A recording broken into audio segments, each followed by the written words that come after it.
Students, आज हम BSc first year का topic general characters of bryophytes पे डिस्कस करने जा रहे हैं। ब्रायोफाइट्स को थैलोफाइट्स एंड टेरिडोफाइट्स के बीच रखा गया है, ये हम पहले डिस्कस कर चुके हैं। तो ये कहाँ रखा जाता है? थैलोफाइटा और ब्रायोफाइट्स के बीच में। थैलोफाइट्स में हम बात करते हैं कि एल्गी और फंजाई आते हैं। तो ये ब्रायोफाइट्स को इन दोनों के बीच में इसलिए रखा जाता है क्योंकि ब्रायोफाइट्स कुछ लक्षण है वो थैलोफाइट्स के रखता है, जबकि कुछ है वो टेरिडोफाइट्स का रखता है, इसलिए इन दोनों के बीच में रखते हैं। उसके बाद ये एवेस्कुलर आर्चिगोनियट प्लांट्स हैं। एवेस्कुलर इसलिए बोलते हैं, जैसा कि हमने एल्गी में भी देखा था, अर्थात थैलोफाइटा में भी देखा था कि एवेस्कुलर होते हैं, अर्थात इनमें वेस्कुलर टिश्यू जो हैं जाइलम फ्लोएम वो एब्सेंट होते हैं। आगे हम देखेंगे टेरिडोफाइट्स की बात करेंगे तो वहाँ हम देखेंगे कि वहाँ पे वेस्कुलर बंडल या वेस्कुलर टिश्यूज बनेंगे। तो अभी फिलहाल ब्रायोफाइट्स में वेस्कुलर टिश्यू एब्सेंट होते हैं, यहाँ नहीं बने हैं। आर्चिगोनियट का मतलब है कि इनके जो सेक्स ऑर्गन हैं, जैसे फीमेल सेक्स ऑर्गन है, वो एक स्टेराइल जैकेट होती है स्टेराइड सेल की, उनके अंदर कवर्ड रहते हैं, जिसे आर्चिगोनिया कहा जाता है। जबकि इससे पहले हम थैलोफाइट में देखा था कि इनके जो सेक्स ऑर्गन हैं उसके चारों तरफ स्टेराइल जैकेट सेल्स का आवरण नहीं होता है, जबकि इनमें पाया जाता है। इनको प्लांट किंगडम का एम्फीबियंस बोला जाता है, एम्फीबियंस ऑफ प्लांट किंगडम, क्योंकि ये मॉइस्ट और शेडी प्लेसेस पे ग्रो करते हैं, लेकिन फर्टिलाइजेशन के लिए इन्हें वाटर की रिक्वायरमेंट होती है। जैसे एनिमल किंगडम में हम देखें एम्फीबियंस, जैसे जो टेरेस्ट्रियल अर्थात जल और स्थल दोनों पे रहते हैं, जैसे फ्रॉग है वो एम्फीबियन है, वैसे ही ये से ग्रो सैडी और मॉइस्ट प्लेस पे करते हैं, लेकिन फर्टिलाइजेशन के लिए, निषेचन के लिए इन्हें जल की आवश्यकता होती है। ये इनकी जो बॉडी है वो दोनों फॉर्म में पाई जाती है, थैलोइड रूप में भी होती है और लीफी अर्थात पर्णिल रूप में भी पाई जाती है। थैले के आकार की भी हो सकती है और लीफी फॉर्म्स में भी होती है। अब हम इसके लाइफ साइकिल की बात करते हैं। तो इनमें जैसे थैलोफाइटा में भी हमने देखा था, और जहाँ पे देखा था कि दो जनरेशन होती हैं, एक गेमेटोफाइट और दूसरी स्पोरोफाइट। तो यहाँ भी हम देखेंगे कि ब्रायोफाइट्स भी हैं, उनमें भी दो जनरेशन है वो अल्टरनेट चलती हैं। एक बार गेमेटोफाइट होती है, फिर स्पोरोफाइट, फिर अगेन गेमेटोफाइट, अगेन स्पोरोफाइट। तो इस प्रकार से एक साइक्लिक फॉर्म में चलती रहती हैं दोनों। ब्रायोफाइट में देखें तो गेमेटोफाइटिक, ये तो हर जगह गेमेटोफाइटिक, जिसे हिंदी में हम युग्मकोद्भिद कहते हैं।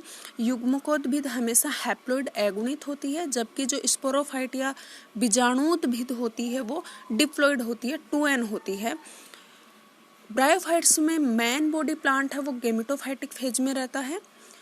ये गेमेटोफाइटिक है वो डोमिनेंट फेज होती है, और ये इंडिपेंडेंट होती है, अर्थात ये स्पोरोफाइट पे निर्भर नहीं रहती, ये खुद क्या है, इंडिपेंडेंट है। जबकि स्पोरोफाइट की बात करें तो ये डिप्लॉइड होती है और साथ ही साथ ये गेमेटोफाइट पे ही अटैच्ड होती है। अब आगे हम देखेंगे किस प्रकार रहती है, और ये जो गेमेटोफाइट है इस पे डिपेंडेंट रहती है, भोजन फूड और न्यूट्रिशन के लिए किस पे डिपेंडेंट रहेगी, गेमेटोफाइट में। अब इसका हम अल्टरनेशन ऑफ जनरेशन देखें तो यहाँ देखो, ये सबसे पहले यहाँ से हम स्टार्ट करते हैं। गेमेटोफाइटिक जनरेशन है, इसकी गेमेटोफाइटिक फेज है, यह हैप्लॉइड होगी, इस पे गेमेट्स बनेंगे, क्योंकि इस गेमेटोफाइट फेज पे, गेमेटोफाइट पे क्या होंगे, मेल सेक्स ऑर्गन और female sex organ. Male sex organ क्या होता है, एंथ्रीडिया, और फीमेल सेक्स ऑर्गन और आर्चिगोनिया। फीमेल सेक्स ऑर्गन में जो आर्चिगोनिया है वहाँ पे एग सेल बनेगी, और एंथ्रीडिया है वहाँ पे एंथेरोजोइड बनेगा। अर्थात ये दोनों एग और एंथेरोजोइड जो दोनों गेमेट्स बनेंगे, युग्मक बनेंगे, ये दोनों युग्मित होके अर्थात फ्यूज होके जाइगोट बनाएंगे। तो ये जाइगोट जब बनेंगे तो ये 2N या डिप्लॉइड स्टेज बनेगी। इसमें माइटोसिस या समसूत्री विभाजन होगा जिससे स्पोरोफाइट फेज बन रही है। जाइगोट भी एक तरह से स्पोरोफाइट ही है क्योंकि ये डिप्लॉइड है। तो ये हमारी यहाँ क्या बन जाती है, स्पोरोफाइटिक फेज बनती है। फिर कुछ समय बाद इसमें क्या हो जाता है, मियोसिस, जिसे हम रिडक्शन डिवीजन भी कहते हैं। अब तो इससे क्या बनेंगे, स्पोर्स बनेंगे। और क्योंकि मियोसिस है तो मियोसिस अर्धसूत्री विभाजन या रिडक्शनल डिवीजन कह रहे हैं, तो उसमें क्रोमोसोम की संख्या हाफ रह जाती है। अतः ये 2N से क्या बन जाएगा, यहाँ पे N बन जाएगा। स्पोर्स हैं वो अगुणित हो जाएंगे और बाद में इसमें माइटोसिस या समसूत्री विभाजन होने से अर्थात ये जर्मिनेट होंगे और क्या बना लेंगे, वापस से गेमेटोफाइटिक फेज।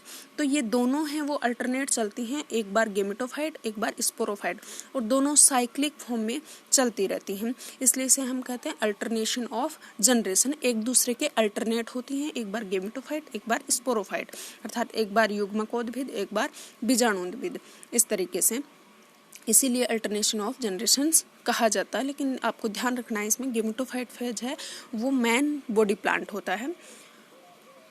अब इसको हेट्रोमॉर्फिक अल्टरनेशन ऑफ जनरेशन कहा जाता है। ये हमें देखना है हेट्रोमॉर्फिक क्यों कहते हैं, क्योंकि इससे पहले हम एल्गी में देखा था तो वहाँ पे आइसोमॉर्फिक था, यहाँ पे क्या है, हेट्रोमॉर्फिक। हेट्रोमॉर्फिक का मतलब है, हेट्रो का मतलब है विषम और मॉर्फिक मतलब मॉर्फोलॉजी आकारिकी, मतलब बाहर से इनकी जो आकारिकी है अर्थात इनकी अपीयरेंस है बाहर से वो डिफरेंट होती है, देखने में दोनों अलग अलग होती हैं। गेमेटोफाइट अलग दिखता है दिखने में और उसकी जो बाहरी अपीयरेंस है वो अलग दिखती है, जबकि स्पोरोफाइट की उससे डिफरेंट होती है दोनों। तो ये दोनों जनरेशन से स्पोरोफाइट और गेमेटोफाइट दोनों क्या होते हैं, मॉर्फोलॉजिकली डिफरेंट होती हैं, इसलिए इसे हेट्रोमॉर्फिक अल्टरनेशन ऑफ जनरेशन कहते हैं। इसके बाद हम बात करें राइजोइड्स की, तो ट्रू जो रूट हैं, सत्य जो जड़ें हैं, उनका इनमें अभाव होता है, इसलिए ये ट्रू रूट्स होती हैं वो एब्सेंट होती हैं। लेकिन इन जो जड़ों के स्थान पे कुछ फिलामेंटस स्ट्रक्चर पाई जाती हैं, कुछ ऐसे हेयर लाइक स्ट्रक्चर होती हैं जिन्हें राइजोइड्स कहते हैं। राइजोइड्स को हिंदी में बोलते हैं मूलाभास, मीन्स वास्तविक मूल नहीं होती लेकिन मूल जैसा आभास होने लगता है, जिन्हें मूलाभास या राइजोइड्स कहते हैं। तो ब्रायोफाइट्स में भी रूट्स तो नहीं होती लेकिन उनके स्थान पे राइजोइड्स होते हैं। ये राइजोइड्स अगर ये थैलोइड फॉर्म है, हमने थोड़ी देर पहले बात करी थी कि ब्रायोफाइट्स 2 फॉर्म्स में होते हैं, या तो थैलोइड फॉर्म में हो सकते हैं या लीफी फॉर्म में हो सकते हैं। तो अगर थैले जैसी आकृति में है तो इनकी थैलोइड फॉर्म में 2 सरफेस होती है, एक डोर्सल सरफेस और एक वेंट्रल सरफेस। डोर्सल मतलब ऊपरी और वेंट्रल अधर सतह। तो जो नीचे वाली सतह है वेंट्रल सरफेस है, उस पे ये राइजोइड्स पाए जाते हैं थैलोइड फॉर्म में। जबकि अगर ये पर्नियल रूफ है तो इसके बेस पे ये राइजोइड्स पाए जाते हैं।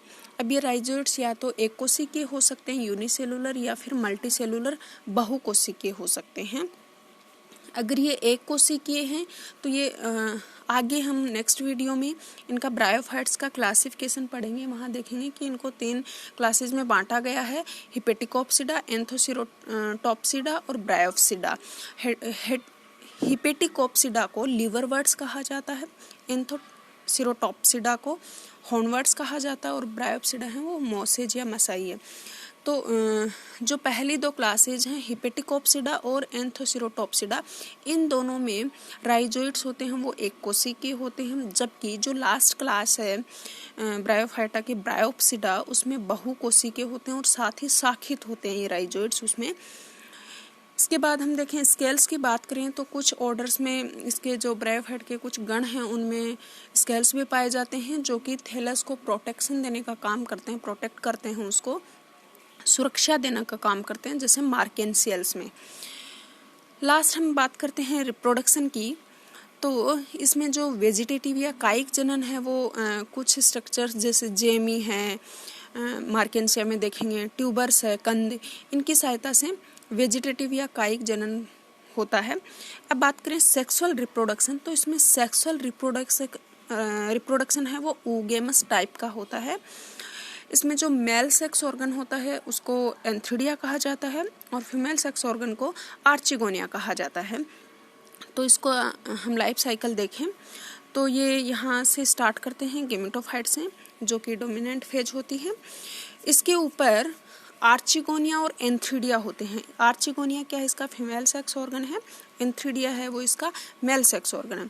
एंथ्रीडिया की स्ट्रक्चर अगर हम देखें तो इसमें एक स्टॉक होता है, एक एंथेरोजोइड एंथ्रीडियल बॉडी पाई जाती है। और यहाँ पे आर्चिगोनिया में ये इसका यहाँ अंडधा या वेंटर होता है और यहाँ ये नेक होती है। और इस नेक के अंदर जो सेल्स होते हैं उनको नेक कैनाल सेल कहते हैं। और यहाँ पे वेंटर और यहाँ पे बीच में है, इसको वेंटर कैनाल सेल कहा जाता है। और ये यहाँ पे ये अंडधा या जो वेंटर है यहाँ पे एग सेल बनेगी, एग बनेगा मतलब। तो यहाँ इससे तो एग बनेगा, जो गेमिट बनेगा आर्चिगोनिया में वो क्या होगा, एग होगा। और एंथ्रीडिया से जो बनेगा उसको बोलेंगे एंथेरोजोइड। तो ये फीमेल गेमिट हुआ और ये मेल गेमिट हुआ। और दोनों ही एन हैं अर्थात हैप्लॉइड हैं नेचर में, क्योंकि गेमेटोफाइट पे बने हैं और गेमेटोफाइट खुद ही क्या है, हैप्लॉइड है। अब इन दोनों गेमिट्स में फर्टिलाइजेशन होगा, निषेचन होगा, तो जो स्ट्रक्चर बनेगी वो डिप्लॉइड बनेगी अर्थात 2n बनेगी।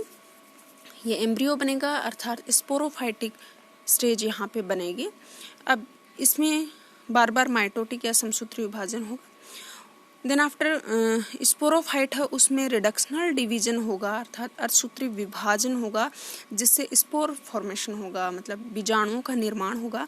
ये बीजाणु होते हैं वो अचल होते हैं, नॉन मोटाइल होते हैं और ये वायु के द्वारा डिसेमिनेटेड होते हैं और आगे चलकर ये अंकुरित होके या जर्मिनेट होकर के क्या बना लेंगे, फिर से गेमेटोफाइट विडी बना लेंगे। तो यहाँ पे ये स्पोरोफाइट है, ये क्या है, इस गेमेटोफाइट पे डिपेंडेंट है। क्यों? क्योंकि ये स्पोरोफाइट बनी कहाँ पे है, गेमेटोफाइट के ऊपर ही बनी है। क्योंकि गेमेटोफाइट के ऊपर हमने कहा आर्चिगोनिया है और वहीं पे एंथ्रीडिया है और इन दोनों पे क्या बना है, यहाँ पे इसमें एंथेरोजोइड बना है। और ये एंथेरोजोइड है वो कहाँ पहुँचेगा, ये आर्चिगोनिया के पास पहुँचेगा और यहाँ पे ये जो एग सेल है उसके साथ में फ्यूज करेगा। तो लास्ट में ये जो यहाँ पे ये जाइगोट बनेगा, ये 2n स्ट्रक्चर बनेगी, ये इस गेमेटोफाइट के ऊपर ही बनेगी यहाँ पे।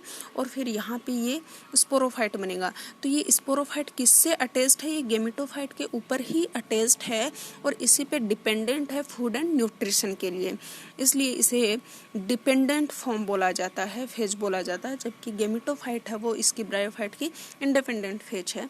तो ये है इसका लाइफ साइकिल। नेक्स्ट वीडियो में हम ब्रायोफाइटा का क्लासिफिकेशन देखेंगे। Thank you.